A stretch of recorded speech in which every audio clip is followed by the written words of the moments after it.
Hi everybody, in this video let's look at combined event. Now let's look at example number 1. We have a dice and the dice is thrown. P is the event of getting a multiple of 3. We have one event which is P, and we have another event which is Q. Q is the event of getting an even number. So it is very important that you still remember the terms that you have learned in your lower form. For example, multiples, factors, vowel, consonants, multiples, and prime number, even number, odd number, and so on. Those all terms you still need to remember it, and you need to understand the meaning of this term. Okay, now we have two events over here, and the question asks us to determine the outcome of the combined event P union Q and P and Q. Now I hope that you still remember what is the difference between this P union Q and P intersection Q. Let me draw a Venn diagram for you. For P union Q, if I want to express this using a sentence, then it will be event of getting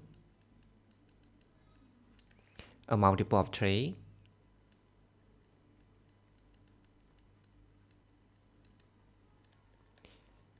or an even number.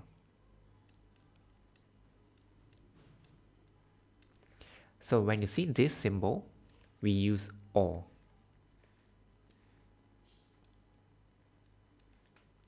Okay, so this is a way how we express this situation using a sentence. So for P intersection Q, if you see this symbol, intersection, we will use and. So this will be event of getting a multiples of 3 and an even number. Okay, so what is the sample space of when you throw a dice? What is sample space? Sample space is all the possible outcome. So when you throw a dice, you know that you will get 1, 2, 3, 4, 5, and 6, right? Now let's look at this. Let me fill in the element of P and the element of set Q first. P is a multiple of 3, so it will be 3 and 6. Q is an even number, then it will be 2, 4, and 6. All this number needs to be taken from the sample space. Now, you will notice that the intersection between P and Q will be 6, right? So I will write 6 over here and put a dot. So P will be 3 and Q 2 and 4. 2 and 4. So the rest I will write outside these two circles. 1, 2, 3, 4, 5. Okay, so let me do the same thing for this one. 1, 5, 2, 4, 6, and 3. Let me double check. 1, 2, 3, 4, 5, 6. Okay, correct. For P union Q, it will be all of this. Since you are using all, one of these occur is considered acceptable. For example, if you get 3, 3 is a multiple of 3, but 3 is not an even number. But it's okay because now we are using all. So let's say, for example, you get 2. 2 is an even number, but 2 is not a multiple of 3. It's no problem. We still accept it because now we are using all. But when it comes to n, these two events must occur simultaneously, occur at the same time. If you get 3, 3 is a multiple of 3, but 3 is not an even number, we cannot accept it. If you get 2, 2 is an even number, but 2 is not a multiple of 3, we cannot accept it either. If you get 6, yes, we can submit because 6 is a multiple of 3. At the same time, 6 is a multiple of 3, and at the same time, 6 is an even number too. So we accept it. So for intersection, it will be only here. So if you want to list out the outcome for the combined event involved, it will be for P union Q 2, 3, 4, 6. 2, 3, 4, 6. For this combined event P intersection Q, there is only one element, which is 6. Okay, so be careful. For union, we use or. For intersection, we use and. When you see and, means that these two events must occur at the same time. Okay, now let's look at another example. Write the sample space. Sample space are all the outcome, all the possible outcome. Write the sample space of each of the following experiments using the set notation and state the number of elements in the sample space. Let's look at part A. Now we have a dice and a coin. A dice and a coin are thrown simultaneously. So in this situation, I would suggest you to draw a diagram to help you to list out all the sample space. Yes, I know some students, they don't have to draw the diagram. They can think like, for example, okay, the dice I get 1, and the coin I get heads, and the dice get 1, the coin I get 2, and so on. But it's actually, if you think this way without a diagram to help you, it's easier to make mistake or to miss out some possible outcome. So I would suggest you to draw a diagram to help you. I'm going to show you 2 diagrams here. First is using 3 diagram. Okay, let's look at dice. There are 6 possible outcomes for a dice. 1, 2, 3, 4, 5, 6, right? So I will draw 6 branches. 1, 2, 3, 4, 5, 6. This is for dice.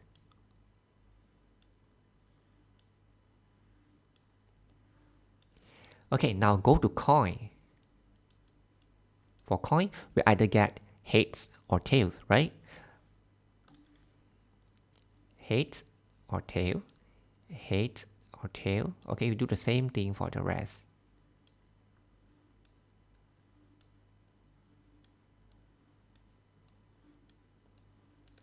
Head, tail, head, tail, head, tail.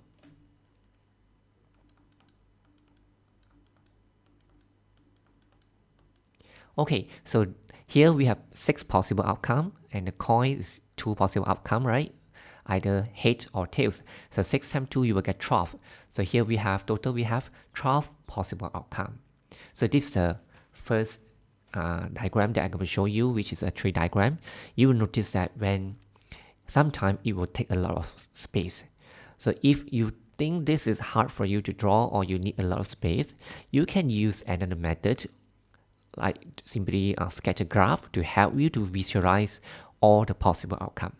Now you can do it this way. For dice, 6 possible outcome. So I'm going to draw 6 vertical line.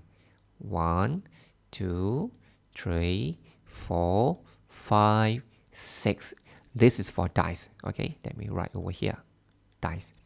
And coin, there are 2 possible outcome. So I'm going to draw 2 lines, but this time these lines go horizontally. 1 line, 2 line. So this is coin. So what I need to do, just write all the possible write down all the possible outcome. This is 1, 2, 3, 4, 5, 6 for dice. So for coin, it will be head and tails. All this intersection point are the possible outcome of this event. So it's actually save time and save space. Okay, you see, 1 pair with head, right? This 1 tails, 2 head, 2 tails, 3 head, 3 tails, and so on. Same thing, you have 6 here, you have 2 here, 6 times 2 you'll get 12. So now we just refer to this diagram, that it will be very easy for us to list out all the sample space. You can refer to this 1 head. For the dice you get 1 and the coin you get head. Or you can just refer to here 1 tails, 2 head, 2 heads, 2 tails. Okay, so these are all the possible outcomes. So the number of elements for sample space will be 6 times 2, you will get 12. Okay, oh sorry, coin should be C. Okay, I spelled it wrongly. It should be C-O-I-N. C-O-I-N. Now let's look at part B. A ball is drawn randomly from the box X. Okay, so we have box X. 2 red, 2 green. So we have 2 red, 2 green. And a number is drawn randomly from the box Y. Contains number 1, 2, 3. 1, 2, 3. So we need to write all the possible outcome. So as I told just now, I would suggest you to draw a diagram to help you. You can draw a tree diagram or just use a graph to help you to visualize all the possible outcome. So here I will still show you 2 diagram, tree diagram, and also using graph. For the tree diagram, now box X. We have 2 red, 2 green, so I will be using R1, R2, G1, G2. R1, R2, G1, G2. Okay, so for the box Y, I have 3 numbers, 1, 2, and 3. 1, 2, 3. 1, 2, 3. 1, 2, and 3. You see, if I draw this diagram right, I need a lot of space. 1, 2, 3. 1, 2, 3. 1, 2, 3. 1, 2, 3. So all the possible outcome will be R1, 1, R1, 2, R1, 3, and so on. So total up we have 4 times 3, you will get 12. 12 possible outcome. So if you don't want to draw it this way, you can use the graph to help you. Box X, we have 4 ball, right? So I'm going to draw 4 vertical line.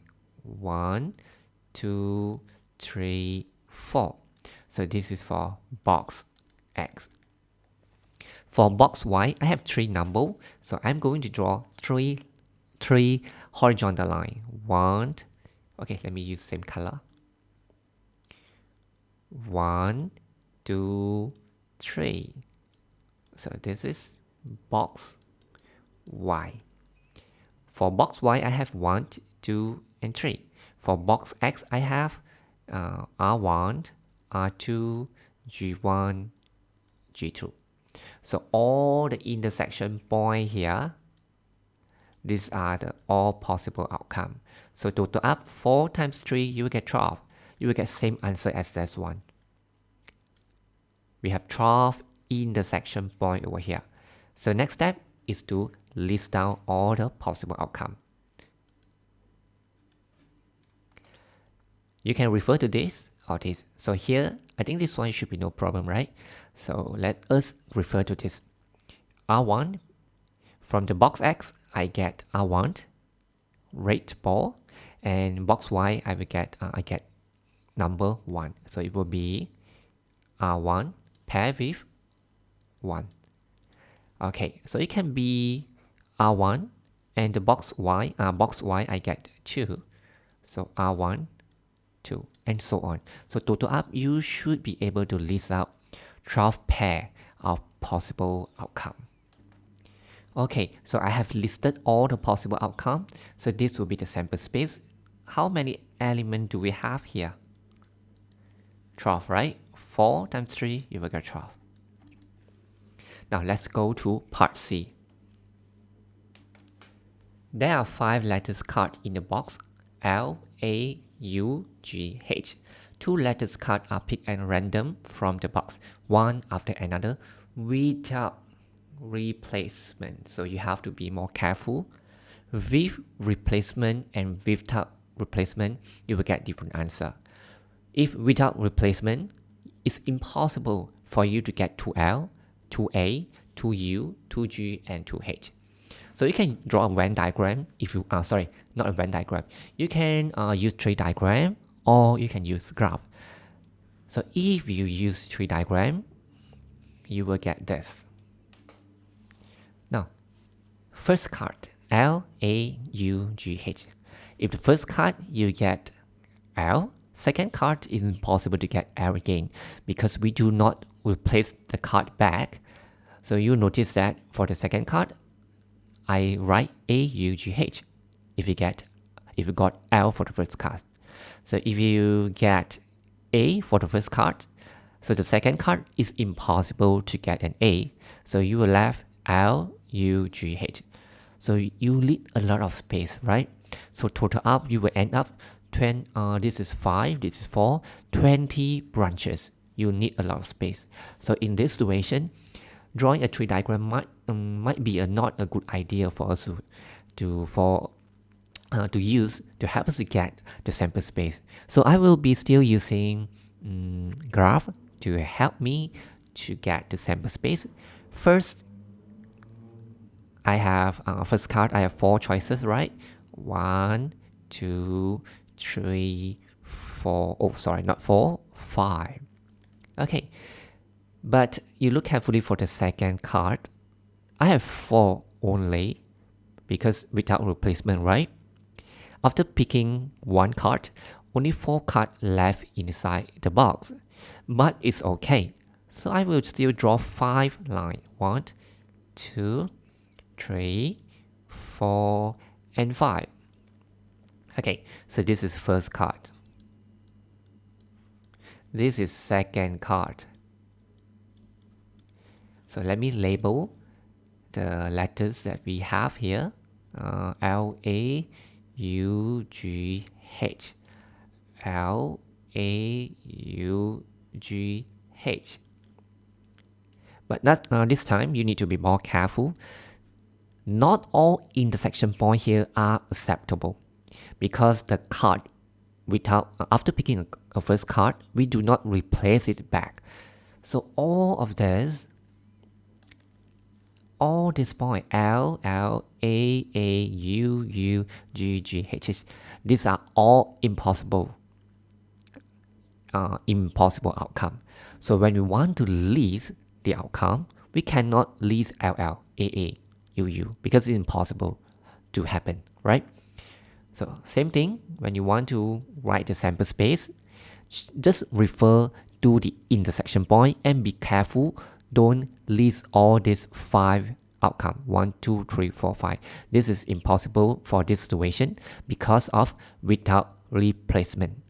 If with replacement, then all the intersection points are acceptable. Okay, because this is without replacement, impossible for us to get 2 times of L, 2 times of A, and so on.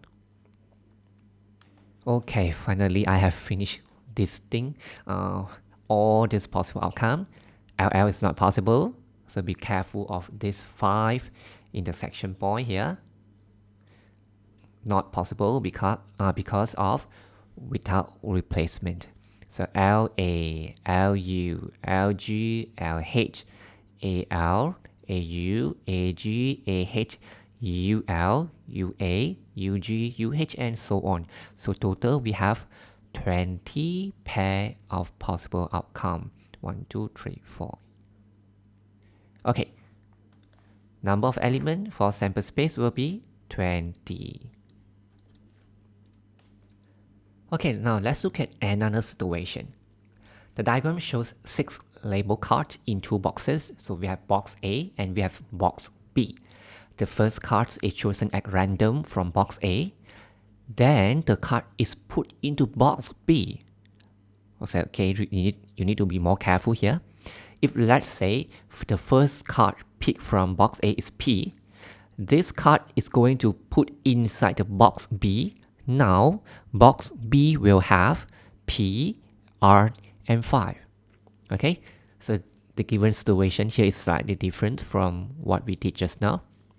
And the second card is chosen at random from box B. Determine the sample space of the two chosen cards and state the number of elements for the sample space. So for this situation, I will be using tree diagram to help me to visualize all the possible outcomes. Box A, 4 cards, P, Q, 2, 3. So I'm going to draw 4 branches. 1, 2, 3, and 4. So let me label it P, Q, 2, 3. So for box B, you need to be more careful. Let me use another color.